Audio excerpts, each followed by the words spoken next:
Oh yeah, we're going sea kayaking. But Alaska is such a big state that nothing is just around the corner or across the street. It's on the other side of the pass, by the next mountain range, or around the inlet. It's a factor of distance, scale, and size. And Alaska is huge. So we're going on a voyage, and it starts on a tour boat. Lazy Otter Charters operates as a sea kayaking shuttle service and a tour company visiting the glaciers by boat.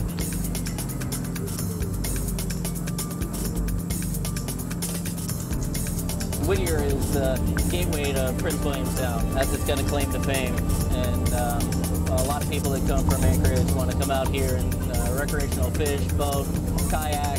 So Whittier, even though it's kind of isolated and you have to travel through a tunnel that has restricted times to get here, still in the summer very busy and very active. Still a popular destination to come. You're going to go to a place called Blackstone Bay. There's a number of tidewater glaciers there, and it's a really popular place for sea kayaking.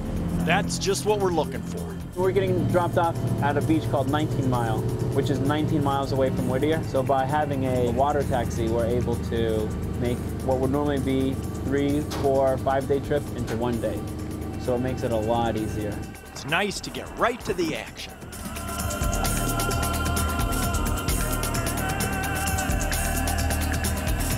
So here's the plan for the day. This one right here is Lawrence Glacier, where we will take our hike.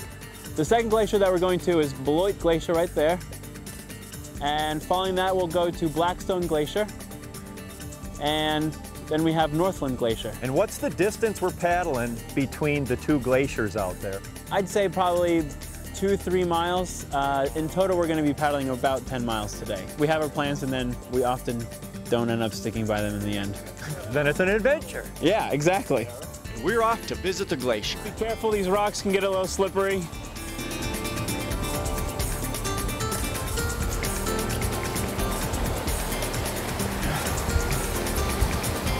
Mother Nature sculpts and molds our world, leaving behind evidence of her process, easily found in a glacial environment. So if you see on this rock right here, there's this long scour mark, and they're all over the place. And this is from the glacier pushing rocks against this bedrock here and scraping it across. Yeah, just grinding. And so the glaciers just pretty much act as a big bulldozer, just pushing everything forward. The glaciers just kind of destroy everything and leave behind a pretty varied landscape. Boulders, smooth rocks, sharp rocks. Here, so take a look at this. This is Lawrence Glacier right here. Wow. And let's get a little closer. All right. So yeah, let's come on up here. We'll be able to take a look inside this cave that the glacier has melted out. We want to be real careful here because, as you can see, the glaciers can be breaking off. These glaciers could fall apart at any time. Check out the crevasses, see how blue it is back there. Even on an overcast day, the blue color is so incredible. Yeah, it's just the deep blue. The snow and ice gets compacted by its own weight over and over again, and that's what gives us this blue color, is just this super compacted ice. The ice color is a complex science thing, of wavelengths and light absorption or compressed oxygen molecules locked in the ice. But whatever the cause, the blue glow is an incredible phenomenon to see. Dan, you want to try and fill up your water bottle, get a drink from the glacier? Oh, yeah. Yes, we can just fill up our water bottles right here. It's pretty cold water, so your hands go numb after a while. This water is clean to drink. It's just melting straight off the glacier. Does it taste any different? Tastes clean.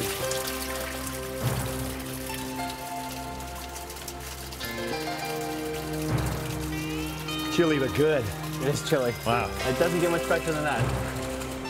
Yeah, wow, this is... If you use a guide service, they take great care of you. But we are out here to kayak. I do think that the best way to see Alaska is from a small craft at the water level. Working on Prince William Sound out of Whittier puts us pretty close to a couple of truly beautiful corners of the world. There's 2,500 miles of coastline available here and would take a lifetime to see it all. So let's head out and explore glaciers from the water. Ice, ice, ice. Soon we encountered it everywhere.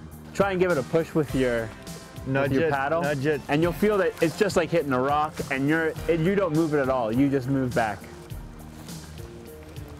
Wow, there is a lot below the surface. Well, yeah, it's a 90% is below the surface. Yeah, it's hard to tell what they look like and what's going to happen if you run into it and knock Yeah, a piece off. some of them spread way out and others just drop really deep. But it's really just a crest on top. Yeah, they melt in different styles. So like, look at that piece right there, just like a swirly thing. I'm still on top of it. I'm still on top of it.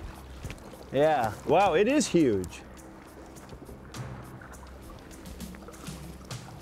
Ice sizzles as it releases the oxygen compressed over time in the glacier.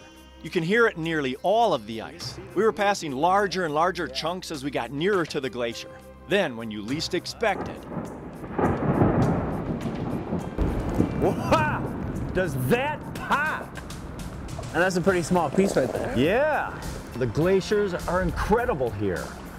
that glacier is 1.5 miles wide, incomprehensible with nothing of which to judge scale. So this is about as far away as we can be and still feel safe. About a quarter mile. Yeah, from right here we have adequate time to prepare for any wave or ice that would be coming off. The face of these glaciers range in height from 800 to 1,500 feet or more. Chunks can calve off the glacier with little disturbance in the water, or an entire face can let go, sending an enormous killer wave toward unsuspecting kayakers. Huge, seemingly stable icebergs can suddenly roll and break apart. Even underwater ice, still attached below the face of the glacier, can let go and rocket to the surface. This place is alive, dramatic, and unpredictable. We decided to exercise a little caution with our distance. That's an incredible waterfall. Yeah, well, it's all coming off of the melting water from the glacier. You can see up top here these chunks of ice that have fallen off and they kind of hit the rock face. They just shatter into like ice cubes. What's the height of that falls? I'd put it at maybe 200 feet when the glacier's melting, or when it's been raining hard for a week. That waterfall could be easily twice as powerful. The most amazing or surprising thing is that I could come out here every single day and it's always different enough that I never get bored. I could watch these glaciers all day and they're doing different things each day and it never gets old. Part of it is just the scale, how big that glacier is, and just the adventure behind paddling next to giant chunks of ice. Have you seen any changes take place? You see over there where that waterfall is? The tall one? Yeah, the tall one. When I was here 2 years ago, the glacier created an entire circle around it. So the rock was almost all covered down to it.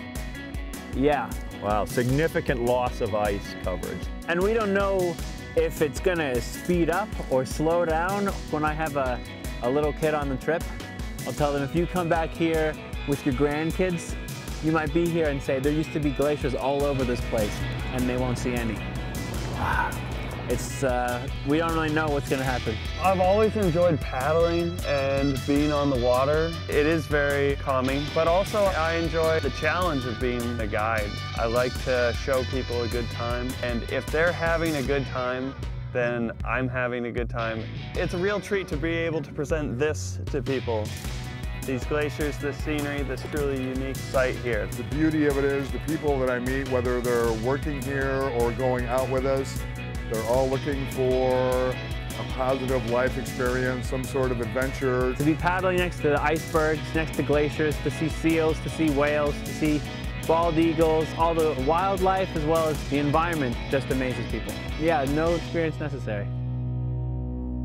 Life to the Max is brought to you by Life Touch, photography for a lifetime.